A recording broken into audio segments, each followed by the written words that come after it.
성도님은 예수님 닮으셨습니다. 축복해 주십시오. 네. 오늘 예배 자리에 여러분 잘 나오셨습니다. 사도행전 말씀을 우리가 계속해서 살펴가고 있습니다. 사도행전 16장에 지난주에 이어서 말씀을 살펴보고자 하는데요.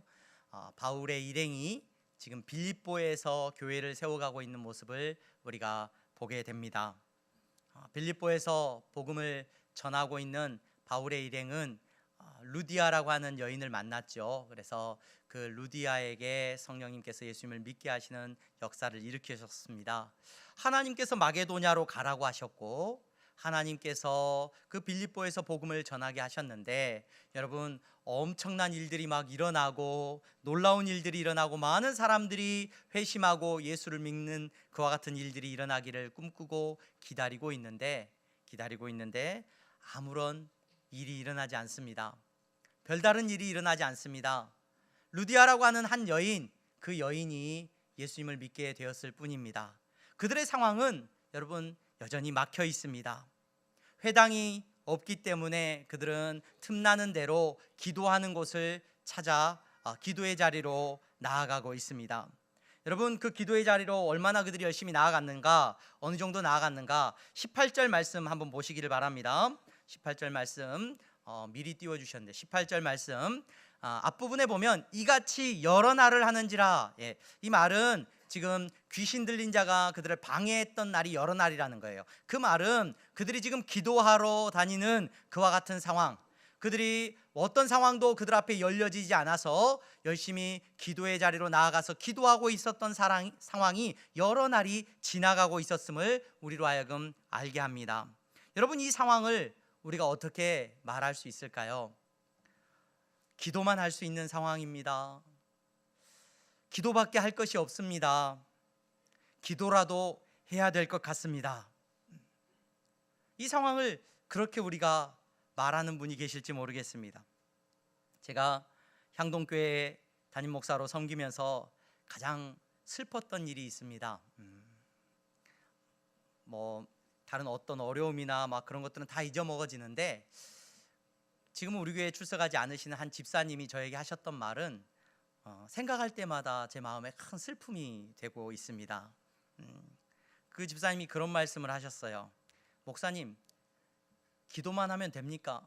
이렇게 기도만 하면 됩니까? 지금은 이제 우리 교회 출석하지 않으시는데 그분이 그렇게 말했을 때 너무 마음이 슬펐어요. 여러분 기도라도 해야 되는 상황, 기도밖에 할 것이 없는 상황, 기도를 하시는 분들 가운데서도 기도만 할 수 있는 상황, 기도만 한다고 됩니까? 라고 하는 그와 같은 말들은 다 가짜들이 하는 말입니다. 다 하나님이 없이 사는 사람들이 하는 말입니다. 자기가 주인공이 돼서 자기 의로 살아가는 사람들이 하는 말입니다. 여러분 사도행전의 주인공이 누구예요? 성령님이시죠. 여러분 바울을 세우신 분이 누구예요? 성령님이셔요. 바울을 이 마게도냐 지역 빌립보로 보내신 분이 누구셔요? 성령님이셔요. 여러분 이 바울의 복음을 전하는 일을 통하여서 구원받게 하고 루디아가 예수 믿게 하는 그 일 누가 하셨어요? 성령님이 하셨어요. 성령님이 하셨어요. 자, 기도하는 일은, 그러므로 바울이 기도하는 일은, 바울과 그 일행이 기도하는 일은 여러분 전부입니까? 아니면 기도나 해야 되겠다, 기도라도 해야 되겠다, 기도만 하면 됩니까? 여러분 이런 말로 표현될 수 있습니까? 누가 하셨다고요? 성령님이 하셨어요. 그러므로 바울과 그 일행이 지금 기도하고 있다면 바울과 그 일행이 하고 있는 그 기도는 여러분 할 것이 없어서 모든 것이 막혀서 어쩔 수 없이 하는 것이 아니라 바울과 그 일행이 기도하고 있는 그 기도는 전부입니다. 다 한 거예요. 다 한 거. 기도만 하지 마십시오. 기도만 한다고 됩니까? 그분에게 꼭 해주고 싶은 말이 있습니다. 제발 다른 짓 하지 마시고 기도만 하십시오. 여러분 우리의 삶 가운데 어려움과 갈등과 해결해야 할 일들이 보입니까? 기도만 하지 마는 것이 아니라 제발 기도만 할 수 있는 저와 여러분들이 될 수 있기를 소망합니다. 왜요? 교회의 주인은 성령님이시고 저와 여러분들의 인생의 주인도 성령님이시잖아요. 하나님이 우리 인생의 주인이라고 우리는 고백하는 사람들 아닙니까? 그러므로 하나님이 주관자임을 믿는다고 한다면 우리는 매 순간 매 삶 속에서 하나님의 도우심을 구하는 사람이어야 될 것이고, 우리의 모든 순간에 하나님 앞에 기도하는 사람들이 되어야 될 줄로 믿습니다. 여러분, 바울은 이제 기도의 처소로 나아가고 있습니다. 하나님의 일하심과 성령의 일하심을 기다리면서 그 일행들은 기도의 자리로 나아가고 있습니다. 여러분, 하나님 앞에 기도할 때 그 모든 막혀있던 것들이 열려지고 모든 사람들이 예수 믿게 되는 그와 같은 능력이 나타나야 될 것인데, 오늘 우리가 읽은 이 본문의 말씀들을 읽어보면 더 큰 어려움이 찾아옵니다. 기도하고 있는데 첩첩산중입니다. 귀신 들린 여인을 만나게 됩니다. 그 여인이 이 바울의 일행을 쫓아오면서 뭐라고 말하고 있습니까? 우리가 읽은 함께 본 17절 말씀 같이 한번 읽어보겠습니다. 17절 같이 읽습니다. 시작. 그가 바울과 우리를 따라와 소리질러 이르되 이 사람들은 지극히 높은 하나님의 종으로서 구원의 길을 너희에게 전하는 자라 하며, 귀신 들린 한 여인이 있었는데 그 여인은 자기의 귀신 들림으로 인하여서 아마 사람들을 만나면 점치는 일을 이렇게 할 수 있는 능력이 있었던 것 같아요. 근데 이 귀신 들린 여인이 바울과 그의 일행이 기도하러 갈 때마다 쫓아와 가지고 그들이 보일 때마다 이렇게 말을 하는 겁니다. 이 사람들은 지극히 높은 하나님의 종으로서 구원의 길을 너희에게 전하는 자다. 여러분, 이 말을 듣고 바울이 어떤 마음의 상태를 가졌다라고 성경이 말하고 있냐면, 이 일로 인하여서 바울이 심히 괴로워했다 그래요. 괴로워했다. 이 본문을 처음 읽고 저는 왜 괴로워했을까? 이거 좀 좋은 일 아닌가요? 여러분, 제가 딱 이렇게 목사로서 살아가고 있는데, 길을 가고 있는데 이 점집 앞을 지나가는데 그 점치는 사람이 뛰쳐나오는 거예요. 누가 지나가는 거야? 왜 점이 안 쳐져? 누구 때문에 그래? 저기 목사가 지나가네. 그런다면 제 어깨가 올라갈까요? 안 올라갈까요? 왠지 내가 막 영험한 사람 같고 말이죠. 좀 뭔가 좀 있는 사람 같잖아요. 바울을 바라보고 그 일행들을 바라보고 지금은 이 사람들은 지극히 높은 하나님의 종이다. 구원의 길을 너희에게 전하는 자다. 이게 좋은 말입니까? 나쁜 말입니까? 좋은 말이잖아요. 근데 바울은 괴로워했어요. 왜 괴로워했을까? 이 말씀을 가만히 묵상하면서 깨닫게 된 것은, 여러분, 귀신도 하나님을 알아요, 몰라요? 알아요. 그러나 여러분, 귀신은 사람에게 복음을 전하는 사람이에요? 복음을 전하는 사람이 아니에요? 귀신의 말을 듣고 예수 믿게 돼요? 안 믿게 돼요? 귀신의 말을 듣고 예수 믿을 수 있어요? 예수님을 믿는 일은 누가 하시는 거예요? 성령님이 하시는 거예요. 그렇죠? 이 귀신이 아무리 백날 천날 소리친다고 해서 여러분, 예수 믿는 역사가 일어나요? 안 일어나요? 그런 일은 안 일어나요. 이 지금 사탄은, 이 귀신은 교묘하게 말하고 있어요. 뭘 말하고 있느냐? 교묘하게 말하고 있는데 뭐라고 말하고 있느냐? 바울과 그 일행을 향하여서 이 사람들 대단한 사람들입니다. 이 사람들 정말 훌륭한 사람들이에요. 말해주는 것 같지만 교묘하게 말하고 있습니다. 예수 그리스도가 증거되지 못하도록 방해하고 있습니다. 그 반대로 이 사람들은 누굴 높여주고 있냐면 바울과 그 일행이 이분들 대단한 사람들이에요. 여러분, 목사에게 가장 큰 유혹이 뭔가? 아니, 인류에게 있어서 아담과 하와 이후에 모든 사람을 시험에 들게 하는 사탄의 가장 큰 계략이 뭐냐? 여러분, 바로 여기에 있어요. 아담과 하와에게 선악과를 따먹으면 어떤 일이 일어나요? 네 눈이 밝아져서 네가 어떻게 된다고? 하나님처럼 될 거야. 네가 하나님처럼 될 거야. 네가 높아질 수 있어. 여러분, 바울의 인생의 목적은 자기가 성공하는 거 아니에요. 자기가 유명한 목사님 되는 거 아니에요. 바울의 인생의 목표는 예수 그리스도가 증거되는 거예요. 나는 죽고, 나는 날마다 죽고 예수님이 사는 것, 그것이 바울의 인생의 목적이에요. 사탄이 옆에서 부추깁니다. 네가 하나님 같다. 네가 대단한 사람이다. 네가 능력이 있다. 여러분, 바울은 괴로워했습니다.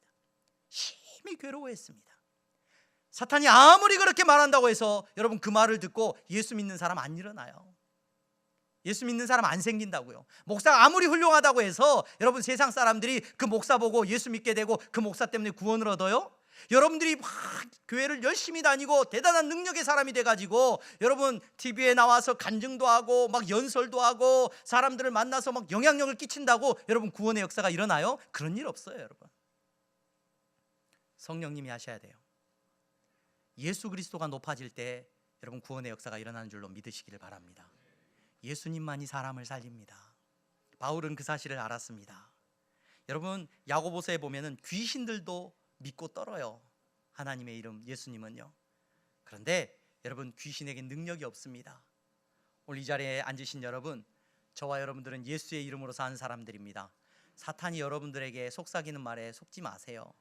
귀신들이 여러분들에게 하는 말에 속지 마세요. 야, 너 훌륭하다, 너 잘했다, 야, 너 대단한데, 야, 네가 향동교회에서 굉장히 유명한 사람이구나, 네가 향동교회에서 굉장히 헌신도 많이 하고 알아주는 사람이구나, 너 박수 받을 만한 사람이네. 여러분들의 심령 가운데 성령님께서 괴로운 마음을 주시기를 주님의 이름으로 축원합니다.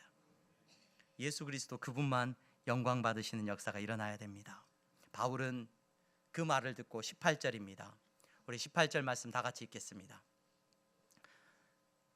시작. 이같이 여러 날을 하는지라 바울이 심히 괴로워하여 돌이켜 그 귀신에게 이르되 예수 그리스도의 이름으로 내가 내게 명하노니 그에게서 나오라 하니 귀신이 즉시 나오니라. 아멘. 여러분, 바울의 능력입니까? 아닙니다. 그는 예수 그리스도의 이름의 능력으로 그 귀신을 지금 나오게 했습니다. 예수 그리스도의 이름의 능력으로 사탄을 순종하도록 만들었습니다. 무릎 꿇도록 만들고 있습니다. 오늘 이 자리에 나오신 여러분, 여러분들은 어떤 능력으로 사는 사람들입니까? 어떤 능력 가운데 여러분들이 거하며 예배드리고 있습니까? 아, 목사님, 이런 능력은요, 어떤 특별한 목사님들이나 어떤 큰 교회 목사님들이나 어떤 기도원에 막 귀신을 쫓아내는 어떤 뭐 전도사님이나 뭐 선교사님이나 어떤 탁월한 능력을 가진 사람들의 어떤 그런 일 아닙니까? 착각하지 마십시오, 여러분. 그런 사람들의 능력이 아니라 예수 그리스도의 이름의 능력입니다. 그러므로 이 자리에 예배드리신 여러분들은 그 능력을 가진 사람이에요, 가지지 못한 사람이에요?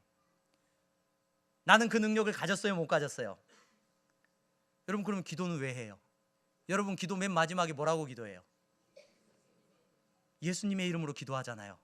그럼 그 능력이 여러분들을 통해서 나갈 줄로 믿으시기를 바랍니다. 여러분, 우리가 기도할 때마다 누구의 이름으로 기도해요? 예수님의 이름으로 기도하잖아요. 하나님께서 예수님의 이름으로 기도하는 여러분들의 기도를 들으시는 줄로 믿습니다. 자녀를 위하여서, 가정을 위하여서, 나라를 위하여서 기도하십시오. 여러분, 하나님께서 들으시고 여러분 가운데 그 일들을 이루어 가실 줄로 믿습니다. 귀신이 쫓겨나가는 역사가 일어날 줄로 믿습니다. 아, 그건 목사님이나 하는 일이고 기도 많이 하는 누구나 하는 일이고, 아니요, 예수님의 이름의 능력이에요. 어린아이가 예수의 이름으로 기도할 때 능력이 나타날 줄로 믿습니다. 여러분, 교회 처음 온 사람이 예수님의 이름의 능력을 믿고 기도할 때 여러분, 귀신이 쫓겨나가는 역사가 일어나는 줄로 믿으시기를 바랍니다.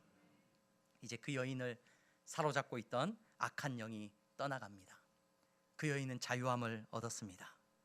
아마도 그 여인은 이 빌립보에서 예수님을 믿게 된 또 한 명의 성도로 세워졌을 거예요.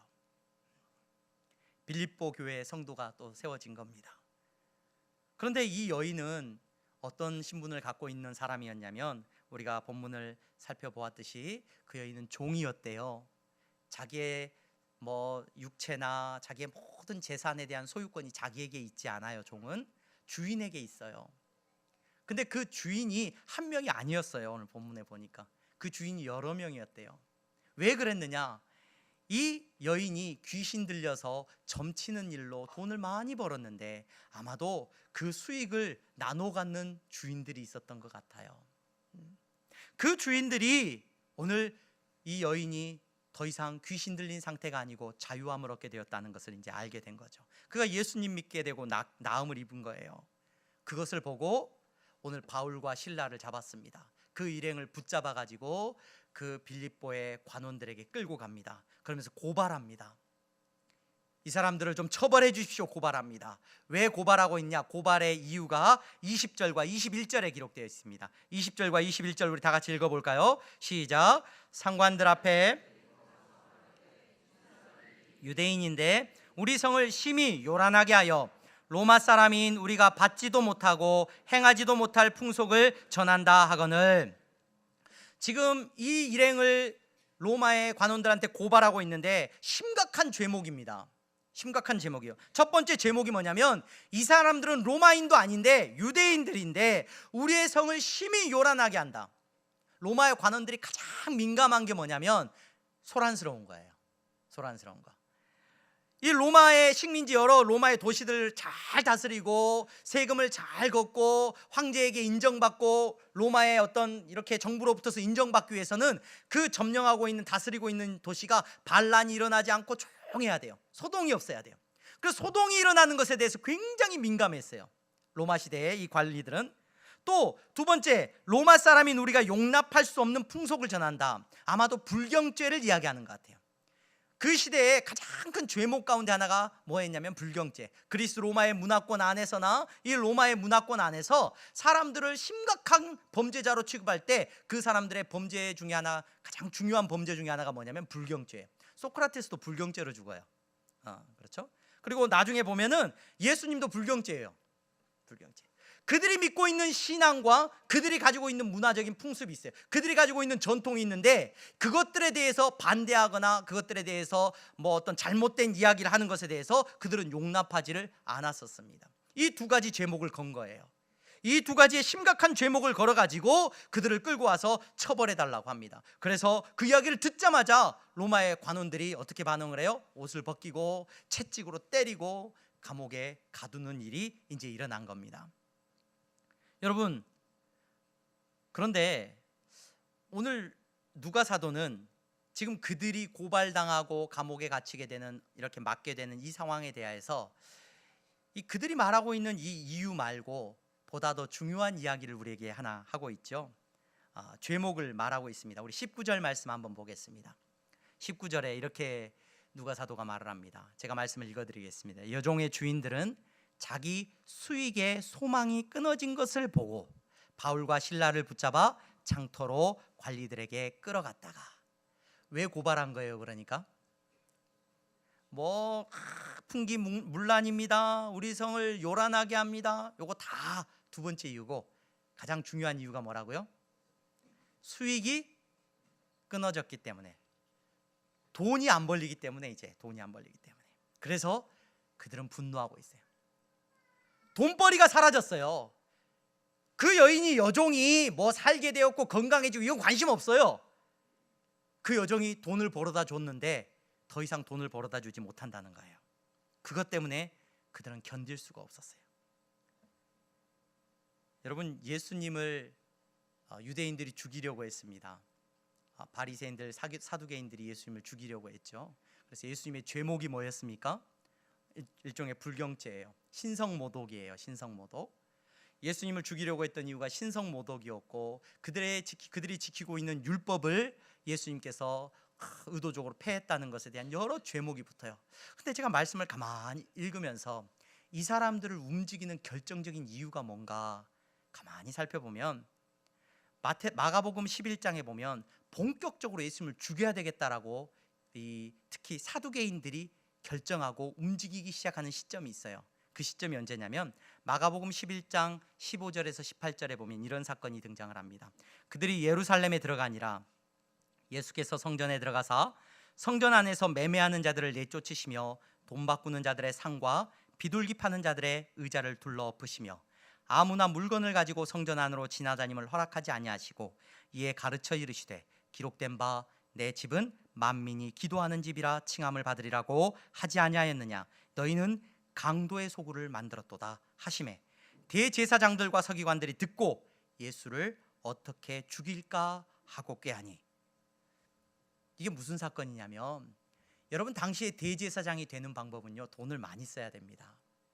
대제사장이 되려면 관리들에게도 돈을 많이 바쳐야 되고요, 또 왕에게도 돈을 바쳐야 되고, 그래서 대제사장으로서 인정을 받아야 돼요.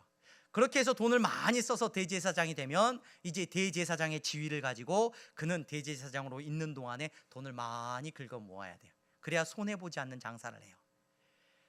사두개인들이나 성전을 중심으로 신앙생활했던 이 종교인들은 여러분 그래서 돈을 버는 방법이 뭐였냐? 오늘 예수님께서 뒤엎으셨던 상을 뒤엎으셨던 제사를 지내기 위해서 뭐 양을 사고 양을 바꾸고 돈을 바꾸고 하는 그와 같은 일들, 하나님 앞에 제물을 바치는 그와 같은 제물들, 이것들이 전부 누구의 수입이 되냐면 이 사두개파 사람들의 수입원이 되는 거예요. 이걸 다 그들은 차지하기를 원했어요. 그런데 예수님이 그들의 상을 뒤엎으신 거예요. 사람들이 예수님을 따르기 시작한 거예요. 사두개인들이 예수님을 죽여야 되겠다라고 생각을 합니다.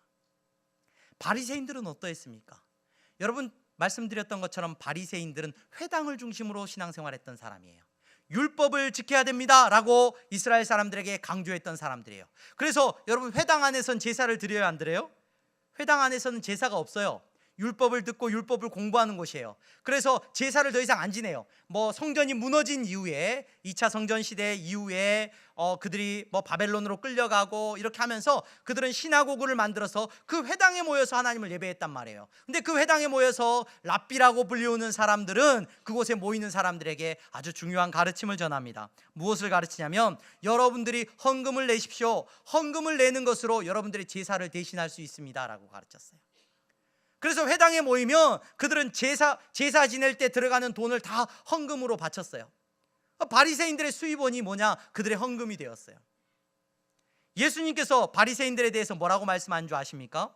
누가복음 16장 13절 14절에 예수님이 이런 말씀을 하십니다. 예화를 들어서 설명을 하시고, 집 하인이 두 주인을 섬길 수 없나니 혹 이를 미워하고 저를 사랑하거나 혹 이를 중히 여기고 저를 경히 여길 것임이니라. 너희는 하나님과 재물을 겸하여 섬길 수 없느니라. 이렇게 말을 하니까 14절, 바리새인들은 돈을 좋아하는 자들이라 이 모든 것을 듣고 비웃거늘.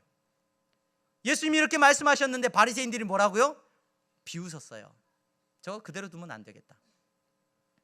마태복음 23장에 예수님께서 바리새인과 사두개인들을 싸잡아서 이렇게 말씀하십니다. 화에 있을진저 외식하는 서기관들과 바리새인들이여, 잔과 대접의 겉은 깨끗이 하되 그 안에는 탐욕과 방탕으로 가득하게 하는도다. 그들 안에 뭐가 가득해요? 탐욕이 가득해요. 돈이 가득해요. 여러분 그들은 하나님의 아들이라고 하는 사람이 있을지라도 그들의 마음속에는 그를 죽여서라도 자기들의 수익을 유지하고자 했습니다. 여러분 오늘 우리가 살아가고 있는 세상을 보시기를 바랍니다. 여러분 우리의 뉴스를 통해서 접하는 많은 소식들을 보시기를 바랍니다. 여러분 사람들의 환대를 받고 싶고 사람들에게 칭찬받고 싶고 사람들에게 지지를 받고 싶으면 뭘 하면 돼요? 그 사람에게 이익을 주면 돼요.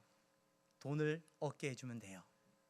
그렇지 않습니까? 좋은 선물을 주면 되고 경제적인 이익을 주면 관계가 좋아집니다. 세상의 모든 악한 일, 하나님을 떠나서 일어나는 모든 악한 일의 한가운데는 뭐가 있는가 가만히 살펴보세요. 돈이 있습니다.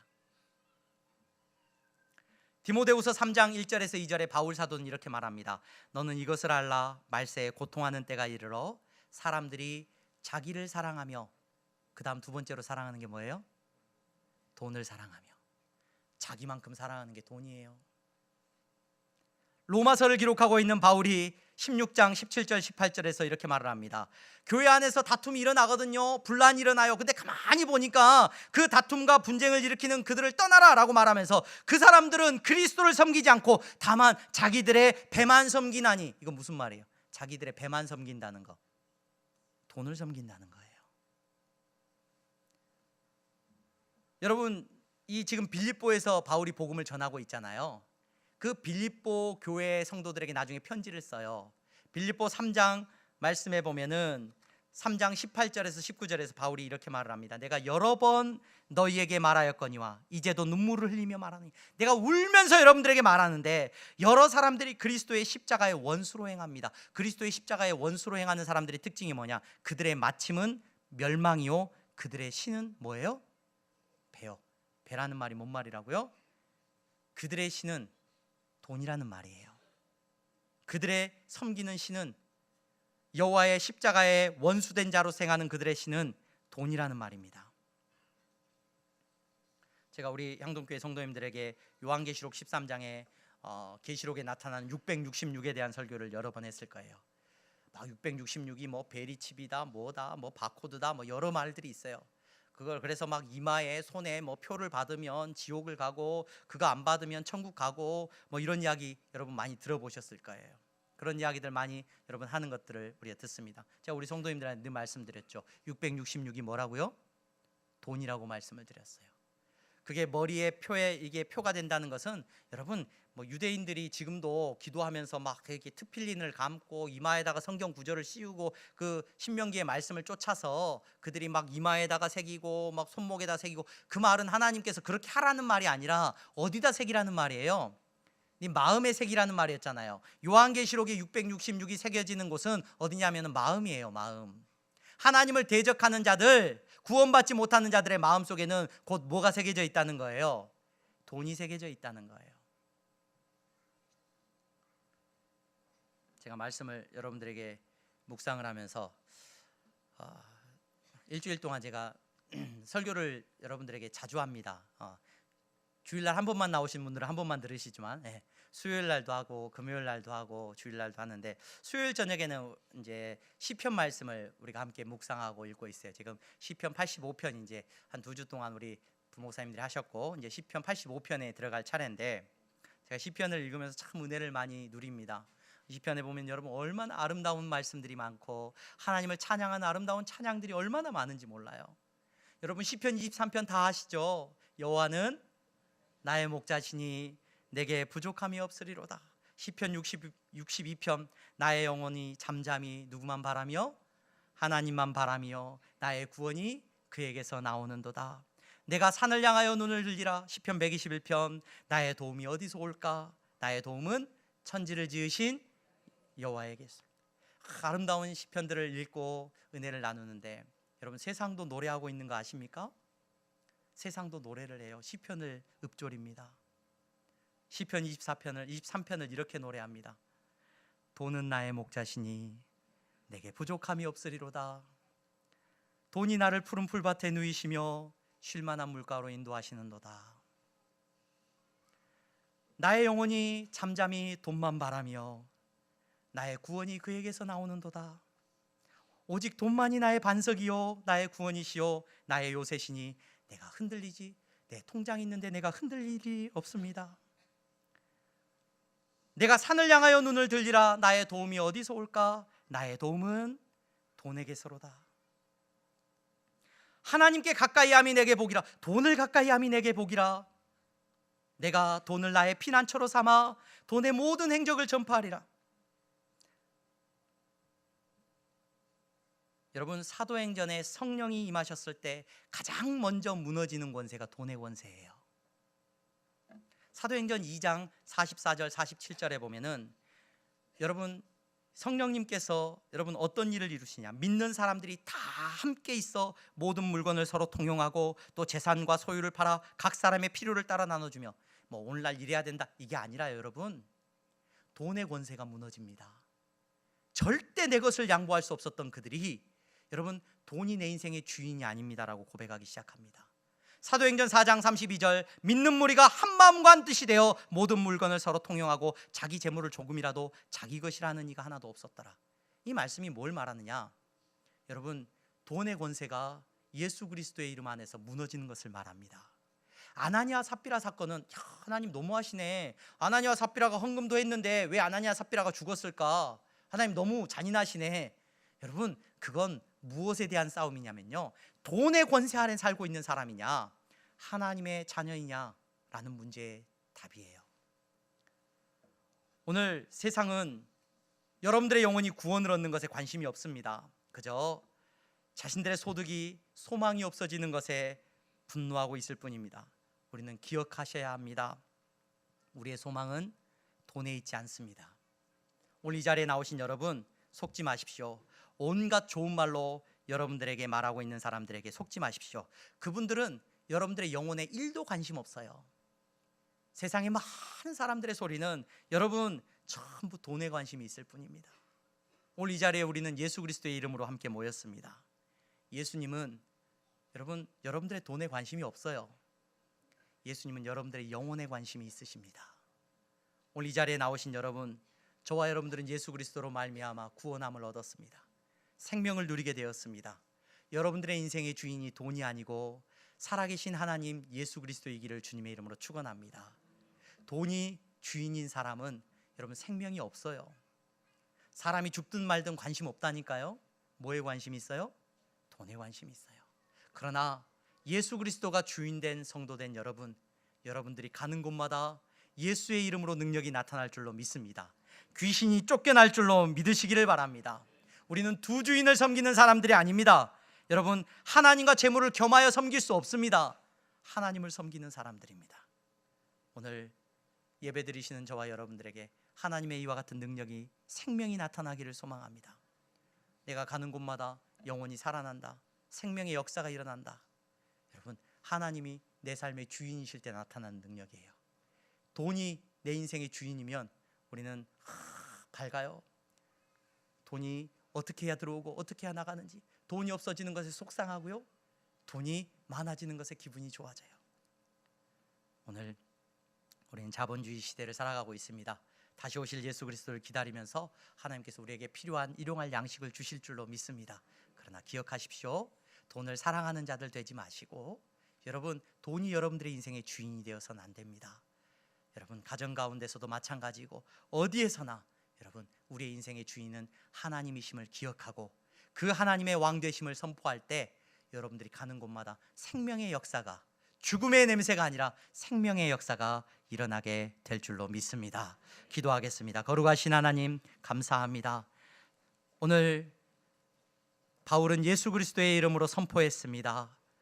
귀신 들렸던 여인이 나음을 입었고 그 영혼이 살게 되었던 것을 우리는 볼 수 있습니다. 하나님, 우리의 마음이 돈 때문에 실족하지 않게 하여 주시기를 원합니다. 돈 때문에 예수님마저 모른다 하는 연약한 우리가 되지 아니하도록 주여 은혜 베풀어 주시옵소서. 예수 그리스도의 이름으로 기도하옵나이다. 아멘. 네, 우리 그동안 8주 동안 우리